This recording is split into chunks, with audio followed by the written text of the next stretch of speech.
பிறகுன்னு ஒரு கதை. அது ரொம்ப ரொம்ப ரசிச்சேன் அந்த கதைய. அந்த கதையில அந்த கதை சொல்ற அந்த பெண்ணுக்கு பேரே கிடையாது. முகுந்தனின் மனைவி. அந்த அதுவே அப்படியாகத்தான் அவள் வாழ்ந்தாள் அப்படின்றதுக்கு பேரே இல்லாம ஒரு அடையாளம் இல்லாம வாழ்ந்தான்ற மாரி முகுந்தனின் மனைவி அப்படின்னு தான் கதை பூரா வர்றாங்க. அதில் வர்ற இன்னொரு கதாபாத்திரம் நளினி. இறைன்னு ஒரு கதை. அது வந்து ஒரு சர்க்கஸ் கூடாரத்தில் நடக்கிற கதை. அதில் ஒரு பெண் விஜயலட்சுமி, இன்னொரு பெண் அம்மினி. இந்த கதை மாந்தர்கள். அதுக்கடுத்து இன்னொரு கதையும் 2 கதையும் சொல்லிடுறேன். ஒரு காதல் கதைன்னு ஒரு கதை. அதில் இருக்க ரமணி. அந்த பெண் யானையின் வடிவமாக தெரிகிற அவருடைய கருணாகரன்.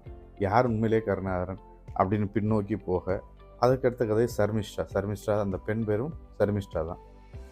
இந்த பெண் கதாபாத்திரங்களை வச்சு பின்னப்பட்ட இந்த கதைகள் எல்லாம்